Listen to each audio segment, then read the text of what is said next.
오늘 본문을 근거로 하여 그대로 하라는 그런 제목으로 함께 말씀 나누기를 원합니다.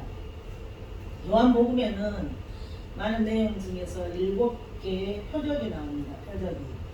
근데 이 표적들의 책에 나오는 그 7개의 표적들은 단순히 어떤 그런 신기한 예수님이 행하신 그런 그 이적들, 그런 이야기들을 보여주는 것이 아니라 우리가 전 시간에 했던 것처럼 했던 그 연결된 말씀으로 모두 하늘이 열리는 것에 관한 그런 이야기들이에요. 하늘이 열리는 것에 관한 이야기들. 그래서 이 요한복음에 등장하는 표적이라는 이 단어는 헬라어로 세메이온. 그 세메이온이라는 이 단어는 어떤 것을 가리키는 표지판을 의미해요. 그러니까 그 표적 그 끝에로 가면 하나님이 하나님 되시니, 표적 그 끝에는 그 예수님이 그 신성이, 이런 일들로 다 이렇게 종결이 지어지는 그런 표적 이야기들이에요. 그러니까 우리가 살아가면서 잘못 알아서 우리의 삶 속에서 우리의 그 삶의 현장에서 물이 포도주로 변하는 그런 역사와 그런 일은 일어나지 않는 이유가 거기에 있어요. 표적이라는 그 세미온이라는 단어는 어떤 것을 가리키는 표지판이에요. 표지판. 그래서 여러분, 이 예수님께서 일으키신 기적을 공부하면서 그 기적 자체에 의미를 두면 안 돼요. 그 기적 자체에 우리가 의미를 두면은 예수님을 바라볼 수가 없어요. 그 기적 자체에 의미를 두면은 우리가 신앙이 성장할 수도 없고 계속 그 우리가 원하고 바라는 그곳에 우리 신앙이 머물러 있는 엄청 슬픈 이야기들이 돼버리는 것이에요. 그래서 우리가 이 기적 자체에 의미를 두지 말고 기적이 일으키는 바가 어떤 것인가? 표적이 가리키는 바가 무엇인지를 우리가 알려고 자꾸 노력을 해야 돼요. 이 부분에서도 여러분 자꾸 훈련이 필요합니다. 예수님께서 일으키신 그 기적이 우리 삶에도 있었으면 좋겠다. 거기서 한 걸음 더 나아가서 그 기적이 가리키는 바가 무엇인가? 그 하나님에 대해서, 그 예수님에 대해서 보다 더 관심을 가지고 우리가 기도하면서 그 길을 가는 것이 우리가 신앙생활을 하는데 건강한 신앙생활인 것이에요. 이 표적들의 여기 책에 등장하는 예수 그리스도의 표적들은 모든 영적인 어떤 것들을 설명하기 위해서 지금 쓰여진 것이에요, 여러분. 예수님 시대에 예수님이 행하셨던 일이 우리 시대에 그대로 일어나라고 쓰여진 이야기가 아니고, 이 예수님이 일으키는 그 기적들은 영적인 어떤 것을 설명하기 위해서. 그래서 우리가 성경을 잘 읽어봐야 되고, 성경이 잘 우리 안에 이렇게 풍성히 읽어서 그 실력으로 가지고 있을 때 이 선포되는 말씀이 알아지고 깨달아지고 하나님께서 하시는 그런 뜻을 우리가 깨달아지는 것입니다. 그래서 성경을 읽어야 한다는 것입니다. 성경에서 가르치는 이 표적들은 영적인 어떤 것들을 설명하기 위해서 눈에 보이는 땅의 것, 그러니까 눈에 보이는 그 땅의 것으로 설명을 쭉 하기 위해서 이 표적들은 그 설명을 통해서 예수 그리스도는 누구신가? 그 설명을 통해서 예수님께서 하신 일은 어떤 것인가? 그 설명을 통해서 하나님의 나라의 원리는 어떻게 하나님께서 운영해 가시는가? 그런 것들을 볼 수 있도록 표지판으로 우리에게 보여주신 것이에요. 그래서 여러분, 그런데 우리 사람들이 엄청나게 깨닫지를 못해버리고 이걸 육신으로 도덕적인 있듯이 그대로 이 성경을 읽어버리니까 오로지 그 아래 세상, 그러니까 우리가 살고 있는 이 땅에서의 물질적인 현상으로만 알았어요. 그래서 우리가 얼마나 우리 옛날에 기도할 때 하나님 내 삶에 물이 변화해서 포도주가 되는 그런 역사가 있게 해주세요. 우리가 과거에 이런 것을 잘 몰랐을 때 얼마나 하나님 우리 삶에 있어서 우리 신앙에 있어서 이거 진짜 500의 기적이 나타나게 해주셨어. 아마 그 기도를 엄청나게 우리들 했었죠.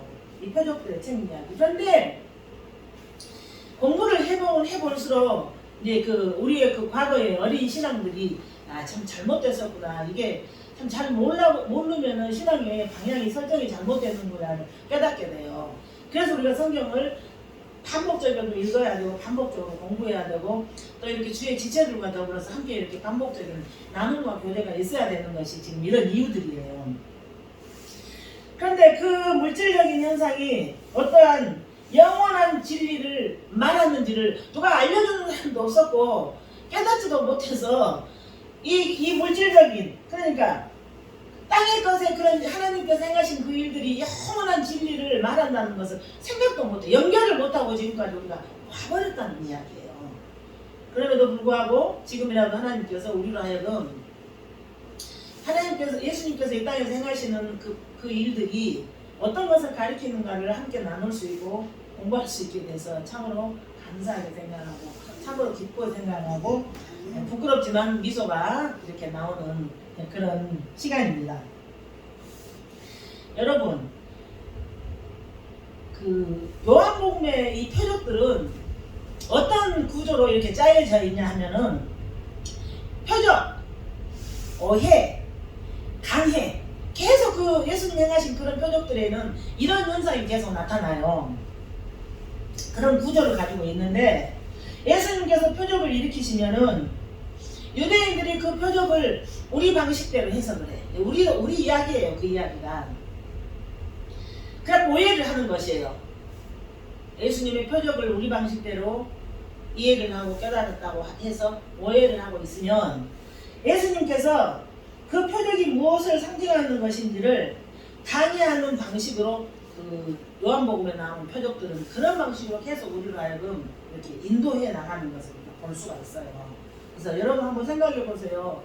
어떻게 이 물질 문명이 발달한 이 기가 막힌 시대에 하나님께서 그 영적인 그 세계의 눈을 열어주기 위해서 성경을 통해서 우리에게 자세하게 친절하게 이렇게 안내를 해주신다는 것을 생각하면은 우리가 그 예수님 한 분으로 만족할 수 있고 예수님 한 분으로 기뻐할 수 있고 그 예수님 때문에 모든 걸 이겨낼 수 있고 참을 수 있는 그런 은혜를 우리에게 주셨다는 것. 특별한 은혜입니다. 특별한 복입니다, 여러분. 정리하자면 하나님은 예수 그리스도에 의해서 하나님은 예수님에 의해서 인자 위에 하늘이 열리고 하나님의 백성들에게 하늘의 생명력이 부어지게 되는 그것을 설명하기 위해서 예수 그리스도의 그 표적을 우리에게 보여주신 것이에요. 다시 말씀드립니다. 하나님께서는 예수님에 의해서 하늘문이 열리고 하나님께서 택한 그 백성들에게 생명력이 부어지는 구원이라는 그 역사, 하나님 나라가 이 땅에 왔고 하나님 나라가 이 땅에 임하는 그런 이야기들을 우리들에게 알려주시기 위해서 이 표적들을 지금 나타내 주신 것이라고 여러분 생각하시고 믿으시면 좋겠습니다. 그래서 예수님은 단순히 이런 표적을 보여줌으로 인해서 자신의 힘을 과시하는 것이 아니에요. 자신이 하나님이시라는 그런 신성을 보여주시는 것이에요. 그리고 또 나는 이렇게 기적을 일으키는 사람이야 라는 그런 걸로 예수님은 자신을 증명하지 않아요. 예수님은 그 하나님의 나라의 하늘문이 열리는 그걸 통해서 하나님의 백성들에게 생명력이 부어지는 그 원리를, 그 진리를 우리에게 말씀하고 계신다는 그 이야기예요. 그렇다면 우리가 과거에 예수님이 행하신 그런 표적들 앞에서 내 삶에도 오병이의 기적이 나타났으면 좋겠어요. 내 삶에도 물이 변해서 포도주가 됐으면 좋겠어요. 그런 그 기도의 삶에서 우리가 온전히 그 예수님 행하신 표적은 하늘 문이 열리고 하나님 백성들에게 생명력을 부어주시기 위한 방법이라는 것으로 우리가 돌아오기 위해서는 우리가 하나님 앞에서 정말 다시 말씀드리지만 말씀이 우리 안에 쌓여 있어야 하고 다시 한번 말씀드리지만 하나님의 뜻이 무엇인지를 사모해야 되고 다시 한번 말씀드리지만 순간순간마다 주님의 뜻이라면 내가 그렇게 한번 해보겠다는 즉각적인 결단이 여러분 요구되고 있습니다. 그래서 신앙생활은 제가 제일 잘 쓰는 말인데 하나님께서 우리 머리에 드릴로 구멍을 뚫어서 말씀을 집어넣어주지 않습니다.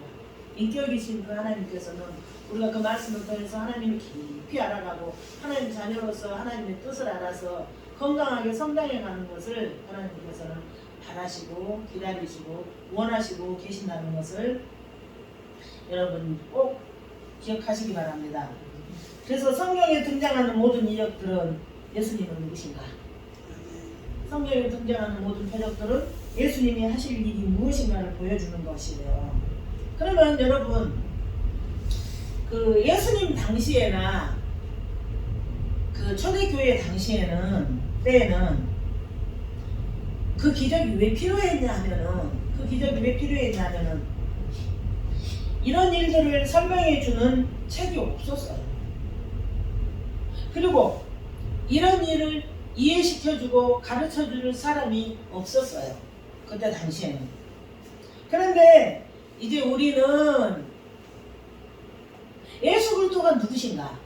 이제 우리에게는 예수님 그분이 하신 일이 무엇이고 장차 하실 일이 무엇인지를 이렇게 일목요연하게 알려주는 성경이 주어져 있어요. 완성된 계시, 그 성경이 주어져 있어요. 성경이. 그리고 우리 안에 직접 내주하셔서 하나님의 말씀을 깨닫게 하시는 성령의 인도하심이 있기 때문에 지금 현재 인도하심을 받고 있기 때문에 우리에게는 예수님을 설명하기 위한 기적과 이적이 필요 없어요. 나타나지 않는 것이에요. 그래서 여러분 우리가 인격적으로 그 주님을 사모하고 인격적으로 그 주님 앞에 다설 때에 우리 그 주님과의 놀라운 만남, 우리가 사모하는 마음으로 그 말씀을 접할 때에 그 주님과의 놀라운 만남을 통해서 우리의 삶이 변화되고 우리의 그 방향성, 목적지, 하나님 아버지 그 나라에 대한 목적지가 분명하게 설정될 줄 믿습니다.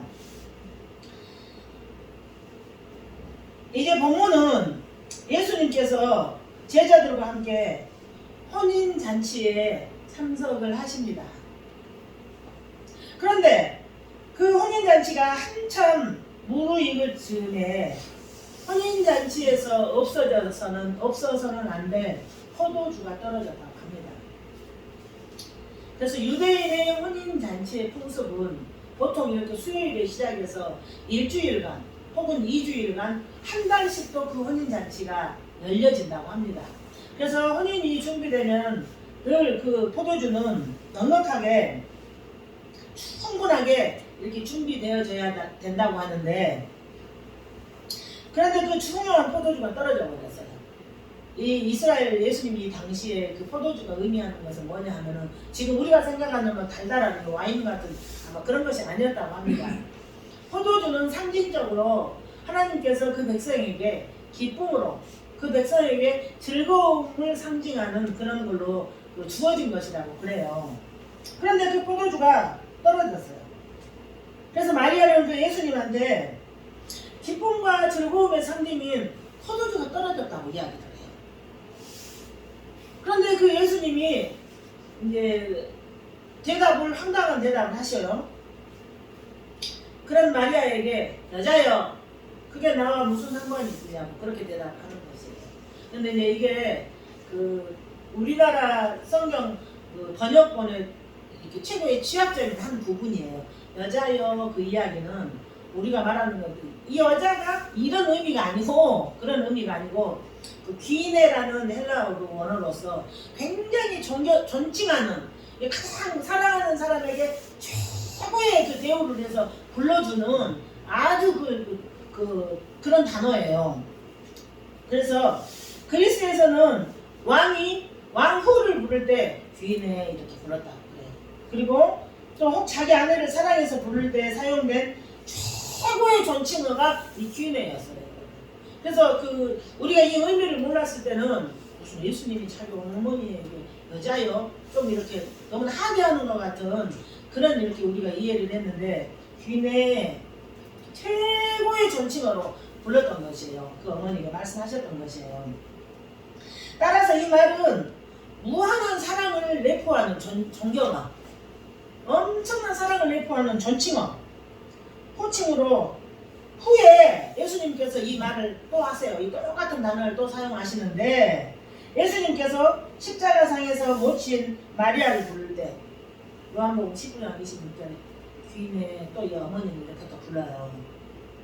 그리고 부활 후 막달라 마리아를 부를 때 요한복음 20장 15절에서도 이 호칭을 사용해요. 그러니까 그 예수님은 완전하신 하나님이시에요. 근데 그 완전하신 하나님이 이 땅에 나를 구원하시기 위해서 육신을 입고 오셨는데 그 모든 부분에서 완전한 분이라는 것을 성경은 명확하게 나타내고 있는데 우리의 번역본에 가끔 보면은 좀 이렇게 아쉬울 만한 이렇게 번역이 돼 있어서 그래서 이렇게 원어적인 의미를 조금 우리가 공부해야 되고 좀 알아야 되고 이게 참고가 돼야 되는 이유가 그런 부분에서 있다는 걸 여러분 아시기 바랍니다.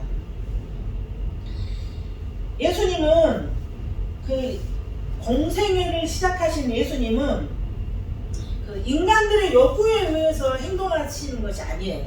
이제 공생애가 시작이 됐는데 그 공생애가 시작된 그 예수님께서는 인간의 욕구에 의한 행동을 하시는 것이 아니라 하나님의 뜻에 의한 행동을 하시기를 시작해요. 오직 하나님의 뜻대로 행하신다는 사실을 나타내고 있는 것이 이 내용인데 주님은 이렇게 세상의 잔치집에 포도주를 구하는 마리아의 요구에 내 때가 아직 이르지 않았다 이런 대답을 해요. 내 때가 아직 이르지 않았다. 네, 우리가 이렇게 성경에 전체적인 것을 못 보고 이 말을 읽으면은 좀 엉뚱한 것 같은 대답이에요. 내 때가 이르지 않았다. 그런데 이 내 때가 이르지 않았다는 이 내용은 기독교의 최고의 핵심 원리예요. 핵심 원리. 왜 이것이 기독교의 최고의 핵심 원리가 내포되냐 하면은 내 때가 아직 이르지 않았다고 대답을 하시는데 이 내 때라는 호라문은 요한복음 내에서도 여러 번 나오는데 똑같은 단어가 사용되는 게 여러 번 나오는데 그 때를 가리키는 것이 모두 예수님의 십자가의 사건이었습니다. 요한복음 7장 30절, 요한복음 8장 20절, 요한복음 12장 13절, 요한복음 16장 23절, 요한복음 17장 1절에서 가리키는 때, 그 때는 모두 예수 그리스도의 십자가의 때인 것이에요, 여러분. 그러니까 주님은 그 하나님의 뜻대로, 하나님의 시간대로, 하나님의 방법대로 그 하나님의 일을 이렇게 진행해 가겠다는 그 말씀이에요. 그런데 최고의 그 정점인 그 예수님의 때가 언제라고요? 십자가의 때예요. 십자가의 때.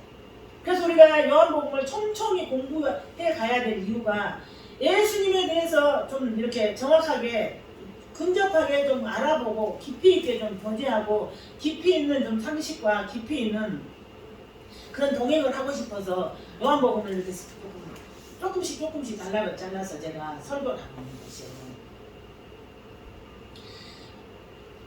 그러니까 우리 주님은 우리 인생들의 흥을 돋구는 그런 포도주를 만들어 내주러 오시는 분이 아니다.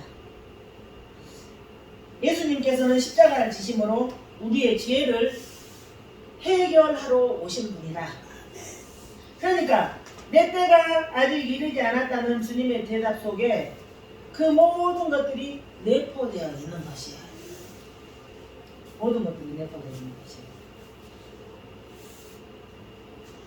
아직 내 때가 이르지 아니하였다는 그리스도의 말씀에도 불구하고 마리아는 하인들에게 그래서요. 근데 그 하인 이야기를 제가 조금 다루고 갈게요. 이 하인 이야기는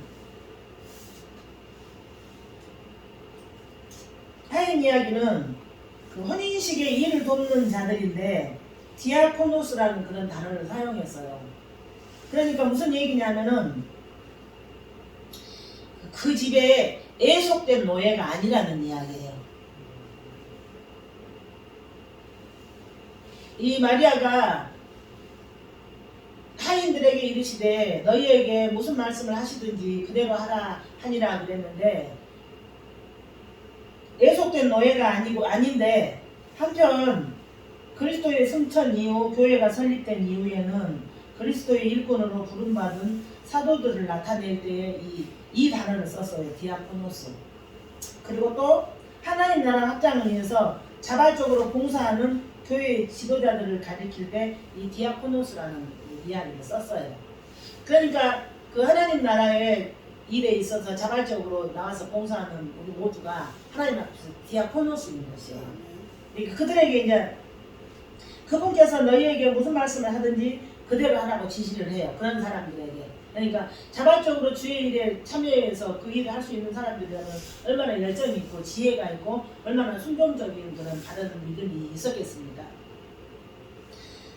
이러한 지시는 누가 봐도 그 결과를 예측할 수 없는 막연한 이야기예요. 그렇지 않아요, 여러분?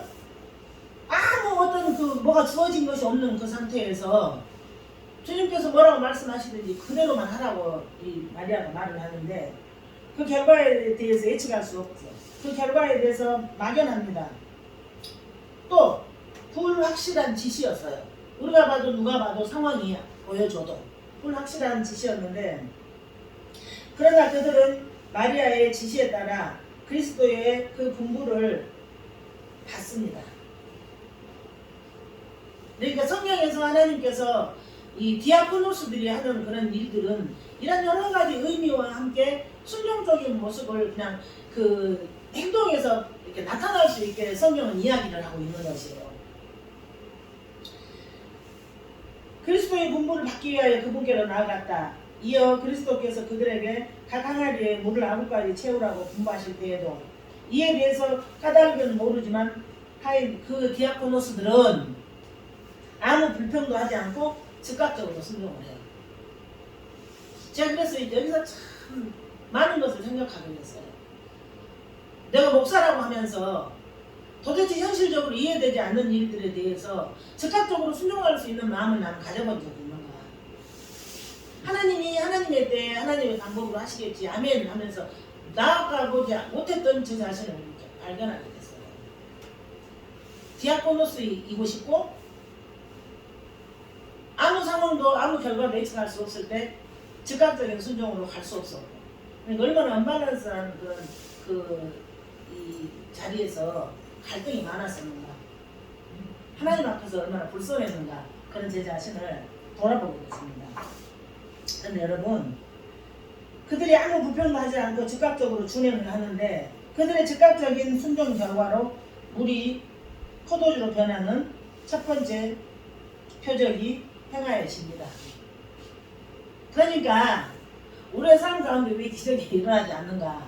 왜 우리 삶 가운데 하나님 행하시는 일들을 즉각적으로 발견하지 못하는가는 우리에게 즉각적으로 순종할 수 있는 그런 믿음의 자세가 부족했던 것이에요. 사무엘상 15장 22절의 말씀 보면 순종이 제사보다 낫고 듣는 것이 순양의 기름보다 더 낫다고 그랬어요. 하나님께서 우리들에게 원하시는 것은 불확실한 지시에도 불구하고 주님이 뜻하신 주님이 행하신 일을 헤아리기 어렵더라도 그 주님이 행하신 일이 헤아리기 어렵더라도 우리가 그 일에 대해서 감사함으로 즉각적으로 순종해야 되는데 훈련되고 또 훈련되어지는 삶을 사는 자만이 하나님께서 행하시는 그 하늘 신령한 복을 마음껏 받아 누리는 것입니다. 온 주변을 볼 수 있습니다.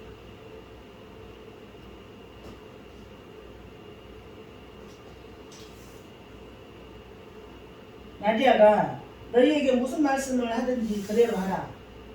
이제는 포도주에서 눈을 돌려서 예수님께 주목하게 된 그때에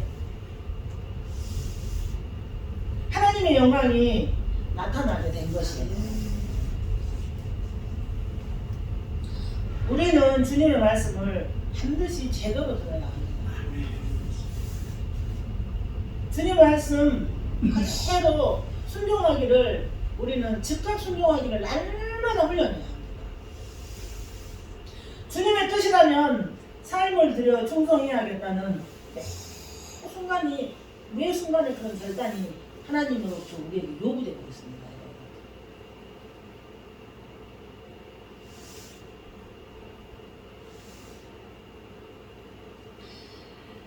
그때 우리에게 하나님께서 주시는 참 기쁨이 임하는 것이고 그때 우리에게 이 세상의 세월의 삶의 흔적 가운데서 어렵고 힘들었던 모든 것들이 회복되는 한 역사를 우리가 체험하게 되는 것이.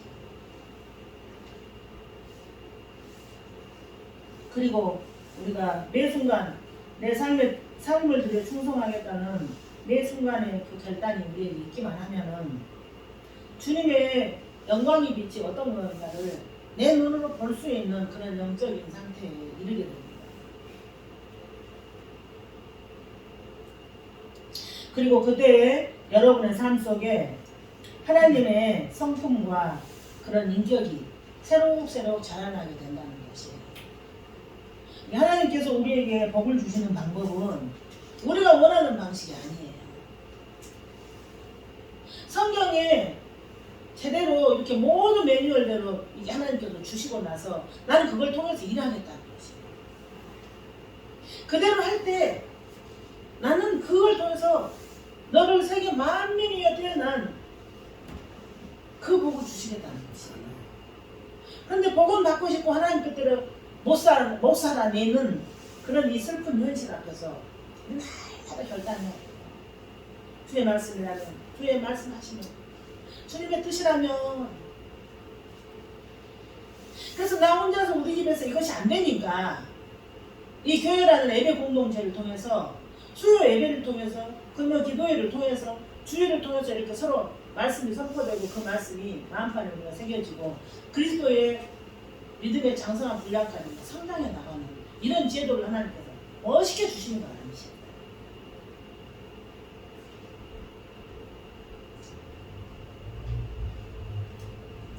우리 하나님의 자녀들은 우리 하나님 앞에서 항상 어떤 명령이든지 순종을 해야 된다는, 순종해야지 라는 그런 자세가 우리한테는 필요해요. 그게 예수 그리스도와 연합된 하나님의 백성들의 속에서 나오는 그 구원받은 자라는 이게 딱 증표 중에 한 부분이에요. 주님이 어떤 말씀 하시든 그 말씀에 나는 순종해야 한다는 그런 마음의 자세가 필요하다. 그리고 다른 사람에게도 적극적으로 권유해야 돼요. 권면해야 돼요. 주께서 뭐라고 말씀하시든지 그대로 하라. 주님께서 뭐라고 말씀하시는지 우리 그대로 하면서 갑시다. 주께서 뭐라고 말씀하시는지 그곳이 살 길입니다. 생명의 주께서 나를 그 영으로 풍성한 삶을 살게 하시려고 나에게 주시는 방법이 그 말씀하신 그대로 하는 것입니다. 서로 권면할 수 있어야 돼요, 여러분. 마리아가 그리스도의 첫 이적을 경험했듯이 우리의 순종의 태도는 하나님의 뜻을 깨닫게 하며 살아계신 하나님의 손길을 매 순간마다 경험하게 되는 것이에요. 좋으신 하나님께서, 감사하신 하나님께서 우리를 살리시려고 정확한, 친절하신 하나님께서 정확한 매뉴얼을 주시고 우리를 인도하신다는 것. 이거 뭘로 가지고 하나님한테 감사해요, 표현을 해야 될까요? 표현이 안 된다니까. 이 감사를, 이 축복을 표현이 안 돼. 그래서 송축해 내 영혼, 우리가 그 찬양 아침에 함께 불러보고 들었는데 거의 우리가 인간의 언어로서 표현이 안 되기 때문에 송축해 내 영혼, 내 영혼아 주님을 송축해. 그 고백을 할 때만 얼마나 우리 안에 이 기쁨이 넘쳐요. 우리가 그 고백할 때 얼마나 황홀해요. 저는 천국에 가면 우리가 그럴 거라는 기분이 들어요. 10번이고 20번이고 또 들으면서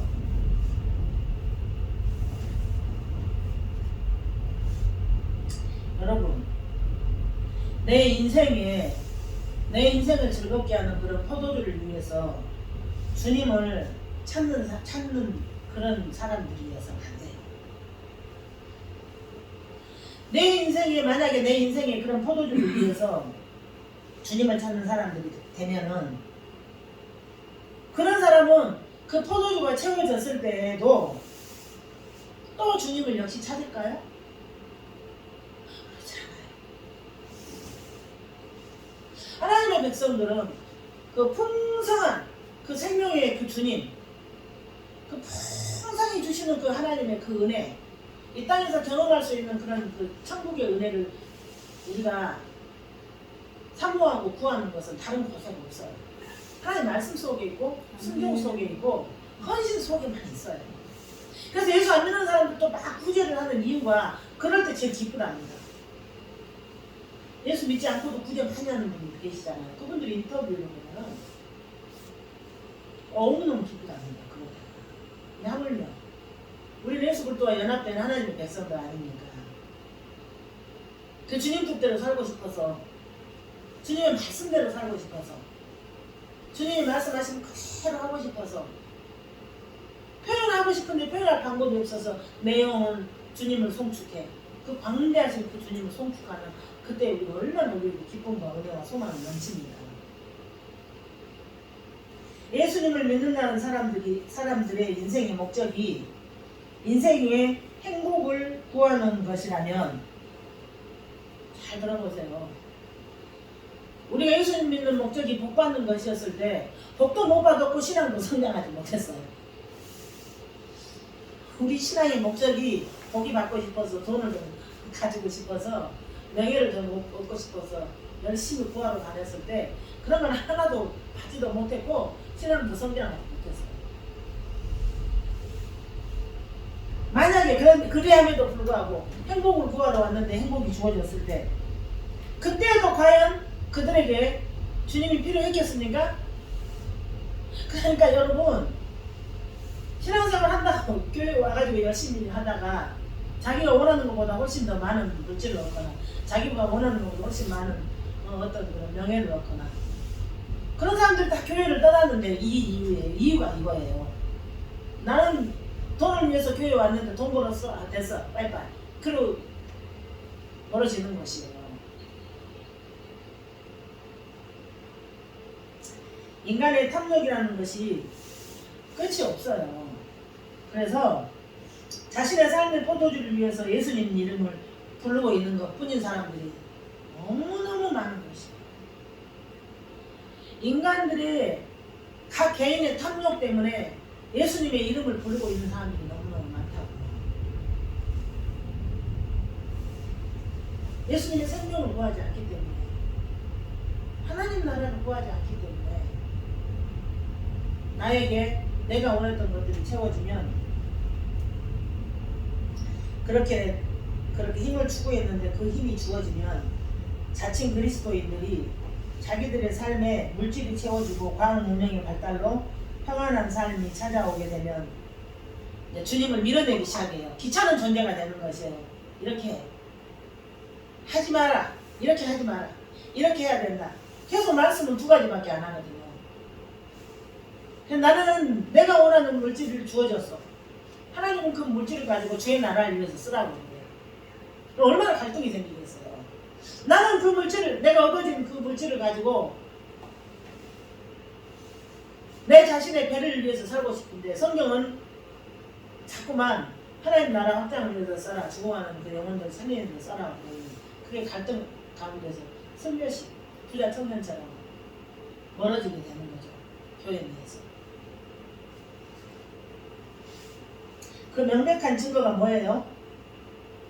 그 명백한 증거로 교회의 사람들이 차근차근 줄어들고 있는 것이에요. 내가 중심이 돼버리면 신앙생활 못합니다. 내가 중심이 돼버리면 성장하지 못합니다. 예수님께서 무슨 말씀을 하시든지 그대로 하리라는 그 마음의 결단이 있을 때 그 사람 안에 하나님 주시는 평안과 기쁨과 지혜와 하나님 나라를 볼 수 있는 영안이 열리게 되는 것이죠. 내가 어떻게 하면 하나님이 주님께서 말씀하신 그대로 내가 하면서 살아갈 수 있을까? 이게 우리의 인생의 목표가 되어져야 돼요. 내가 어떻게 하면 주님이 말씀하신 그대로 순종할 수 있을까? 여러분 그 생각만 해도 기쁘지 않아요? 내가 어떻게 하면 주님께서 말씀한 그대로 순종할 수 있는 사람이 되지? 엄청난 기대가 있지 않아요? 목표가 바꿔져야 돼요. 내가 편하기 위해서, 내가 배부르기 위해서, 내가 원하는 모든 것들을 충족하게 채우기 위해서 노력을 하고 계시다는 여러분, 반드시 방향을 바꿔야 합니다. 주님을 위해서 주님의 뜻이라면 주님이 뭐라고 말씀하시든 내가 그대로 하리라 합니다. 방향이 바뀌면 인생이 바뀝니다. 방향이 바뀌면 삶이 바뀌고 방향이 목표가 바뀌면 여러분 생각도 바뀝니다. 목표가 바뀌면은 성경에서 다시 그 주님을 다시 찾을 수가 있습니다. 주님이 예수께서 뭐라고 말씀하시든 그대로 하라. 그 말씀에 여러분 동의하십니까? 예수님께서 뭐라고 말씀하시는지 그대로 하라. 그 말씀에 그 명령에 동의할 수 있다면 우리는 가능성입니다.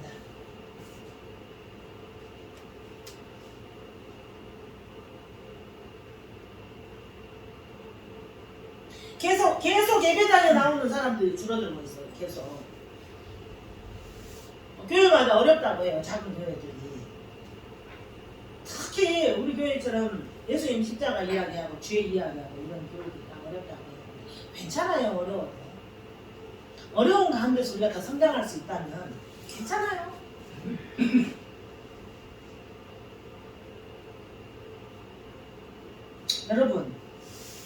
여러분은 주님의 말씀을 들을 준비가 되어 있습니까?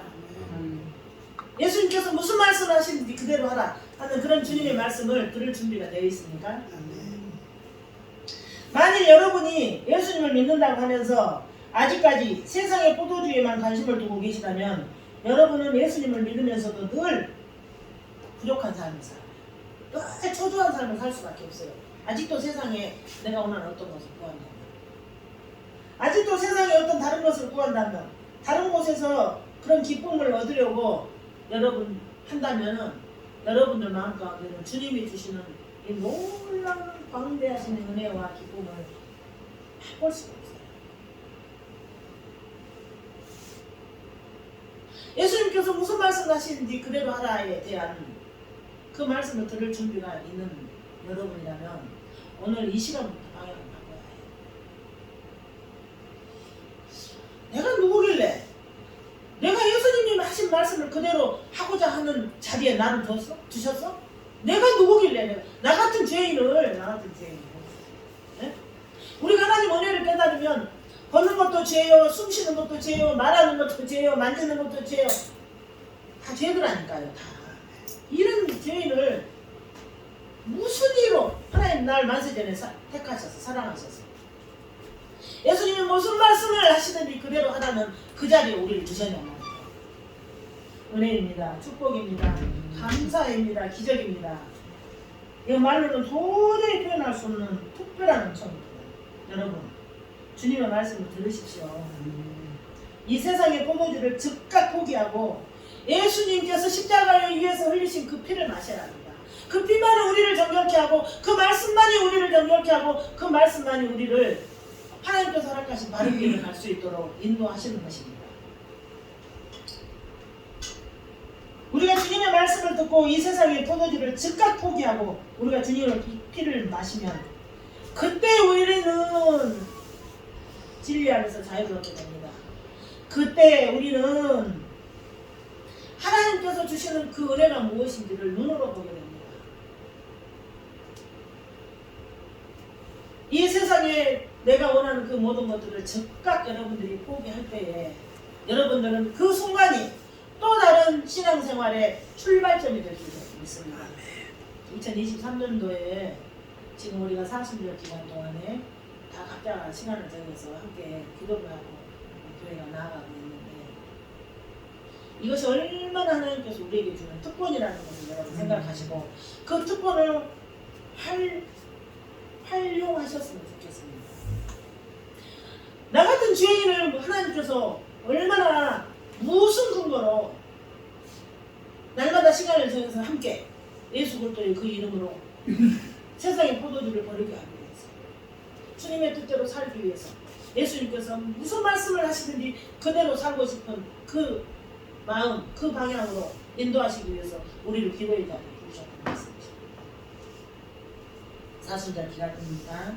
40일 동안 주일을 뺀 40일 동안 부활절까지가 사순절 기간이라고 해서 대대적으로 교회들이 작정 기도회를 하고 작정 예배를 지금 드리는 그런 가운데 있습니다.